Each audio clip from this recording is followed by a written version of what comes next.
Hello guys it's Saturday evening வீட்டில் ஏதாவது ஒரு ஃபங்க்ஷனாக தான் வீடே கலக்கலன்னு இருக்கும். ஸோ அந்த மாதிரி தான் நாளைக்கு என்னோட பெரியம்மா பொண்ணுக்கு 9th month baby shower function.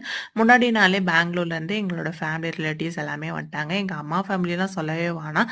செம்ம பெரிய ஃபேமிலி எல்லாருமே ஒன்று சேர்ந்துட்டா செம்மையாக என்ஜாய் பண்ணிட்டு இருப்போம். வீட்டில் ஏதாவது ஃபங்க்ஷன் வந்தால் தான் நமக்கு இருக்க பெரிய வேலையை இந்த பூ கட்டுற வேலையாக தான் இருக்கும். இன்பிட்வீன் எங்கள் அக்கா நீங்கள் எல்லாம் ஒன்றா இருக்கீங்க நான் மட்டும் இல்லைன்ட்டு வளகாப்பு பொண்ணு வீட்டுக்கு வந்துட்டு எங்களை மீட் பண்ணிட்டு வீட்டுக்கு கிளம்பிட்டாங்க. நாளைக்கு ஃபங்க்ஷன் நாமளும் கொஞ்சம் ரெடி ஆகிப்போ நம்ம தான் வீட்டில் ஒரு பியூட்டிஷியன் வச்சிருக்கோம். எதுக்கு வேஸ்ட்டாக பார்லர் போய்கிட்டு என் தங்கச்சி கிட்ட ஓசிலேயே த்ரெடிங்கும் பண்ணிக்கிட்டேன். எங்க ஊர்ல 3 நாளா அந்தோனியார் திருவிழா நடந்துட்டு இருக்கு. எங்க ஸ்ட்ரீட்லயும் அந்தோனியார் தேர் எடுத்துட்டு வந்திருந்தாங்க. சாமியை பார்த்து சாம்பிராணி எல்லாம் போட்டுட்டு சாமி கும்பிட்டு அந்த சாம்பிராணி எடுத்துட்டு வந்து குழந்தைங்க எல்லாரையும் உட்கார வச்சு சுத்தி போட்டாச்சு. நாளைக்கு காலையிலேயே ஃபங்க்ஷன். ஸோ அதுக்கு தேவையான திங்ஸ் எல்லாம் எங்க மம்மிஸ்லாம் சேர்ந்து ஒன்னா ரெடி பண்ணிட்டு இருந்தாங்க. நீங்க தான் எங்களுக்கு ஒரு வேலையும் ஆகாது, குழந்தைங்க நீங்க எல்லாம் எங்கேயா வெளியில போயிட்டு வாங்கன்னு சொன்னதுனால நாங்க அப்படியே பாண்டி மெரினா பீச்சுக்கு கிளம்பி வந்தாச்சு. ஸோ நாளைக்கு ஒரு வீடியோல பார்க்கலாம். Until then bye from Nandini. By.